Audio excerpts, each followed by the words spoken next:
In December 1984, the world's worst industrial accident happened here. This factory released a chemical cloud that killed thousands of people in just a few terrifying hours.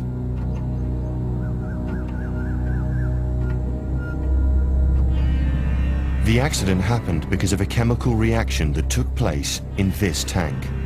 A reaction that led to one of the biggest man-made disasters in history. What happened here was seconds that shocked the entire world. Disasters don't just happen. They're the result of a sequence of events locked together in time. The science behind what went wrong is hidden in these seismic seconds.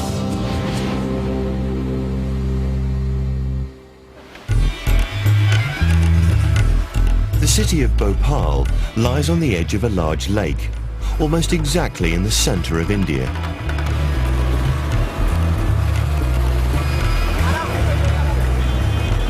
It is the capital of the region and is growing at a phenomenal rate. With a population of over 1.4 million, this is a busy, bustling and vibrant place.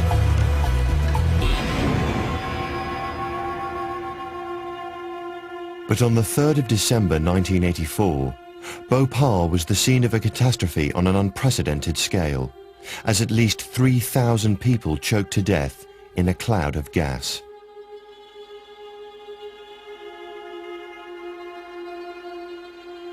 Many times that number survived that night, only to have their health and livelihoods wrecked, while compensation claims and legal battles continue to rage.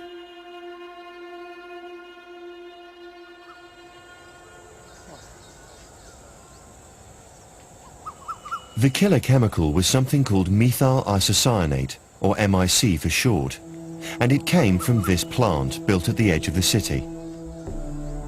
It has been sealed off from the outside world for over 16 years, preserved by the Indian government as it investigated the cause of the disaster.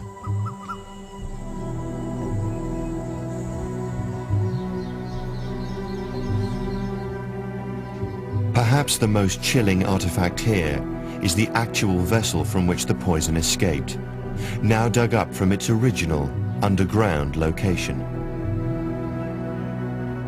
The MIC was released due to an unforeseen and uncontrollable chemical reaction. To explain how it is thought to have happened, several workers at the factory agreed to revisit it for the first time since that terrible night in December 1984. I joined Union Carbide in 1971, where there was actually nothing anywhere. There were just a few small plants. By 1983, we had built this up into one of the most efficient and safe chemical complexes in India. But standards had been deteriorating for some time. And I was being shunted from department to department. I was in safety, then I was transferred to maintenance, at which point of time I decided to quit. In my leaving interview, I mentioned to the management that they are in for trouble if they don't pull up their socks. And that's exactly what happened a year later. Built by Union Carbide, a giant multinational corporation, the factory manufactured pesticide, desperately needed as India struggled to produce enough food to cope with a population explosion.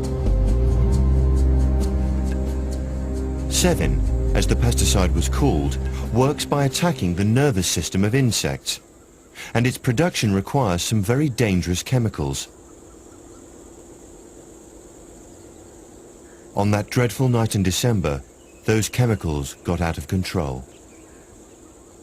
The first person to notice that something was wrong, something that was to lead to the biggest chemical accident in history, was a technician called V.N. Singh. This was our control room, but it looked very different then when it was all quite new. I ran over to the pressure gauge and it went right off the scale.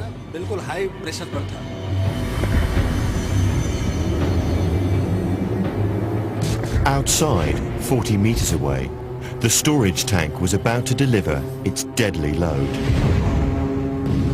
It was 15 minutes past midnight. The contents of this tank represent the triumph of profits over safety, To understand how this happened, we need to wind the clock back 4 hours.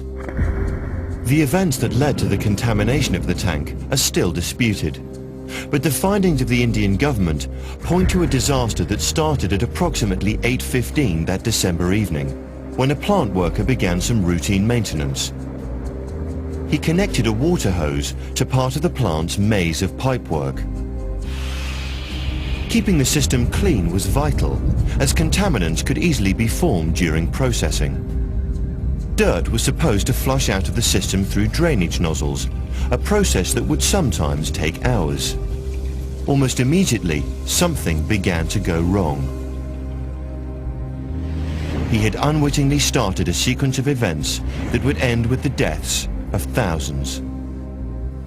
The chemical industry does use a wide range of hazardous materials. For example, we might use sulfuric acid in the manufacture of detergents. The detergents themselves are not harmful, but the sulfuric acid is potentially dangerous. Likewise, there are intermediates that go into the manufacture of shampoo, which are made using cyanide. If you're going to carry out a process of that type, you need to be careful. And clearly at Bhopal they weren't. The disaster's origins lay in the particular way in which Union Carbide chose to make Sevin. Chemistry is a little bit like cooking. If we're trying to make a molecule like Sevin here, what we'd like to do is to buy the ingredients off the shelf. We don't want to have to make any complicated intermediates if we can possibly avoid it. The molecule here, Sevin, is made up of this part, which we can buy essentially off the shelf. More problematic is putting this part on here. The process that Union Carbide used at Bhopal started with the reaction of carbon monoxide and chlorine to make phosgene. Phosgene provided one of the crucial building blocks for methyl isocyanate, or MIC, which in turn became a component of the Sevin molecule. Phosgene had killed a worker 3 years earlier, in a foretaste of the agony still to come.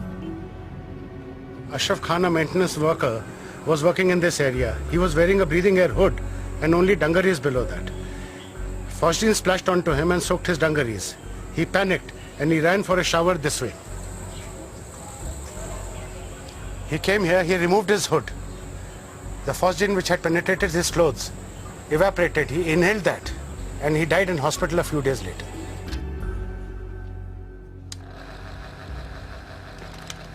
Phosgene became infamous when it was used in warfare, and most infamously during the First World War. It's relatively insoluble in water, and when released it creates a white cloud quite close to the ground, and I understand smells of new mown hay. Because it's insoluble, if you breathe it in, it won't get absorbed at the upper end of your respiratory tract, but will reach the furthest, deepest parts of your lungs. This is a picture of those deep parts of your lungs. It's these membranes that phosgene damages. If you breathe in phosgene, these membranes will be destroyed and blood will flood into your lungs. In effect, you will drown in your own blood. As phosgene was so lethal, the plant only ever stored enough of it to satisfy 1 day's production. That way, even if there was a release, the scale of the problem would be minimal. But phosgene is merely one ingredient for the chemical that was to kill thousands. The next step in the process is to put this group on. You can do that in a number of ways. You could add on this bit and then that bit, but Union Carbide chose to do it in one go, a single reaction. Now that's cheaper and potentially a lot cleaner, so it has some advantages. The downside is that the chemical we need to do that is methyl isocyanate, which is extremely dangerous.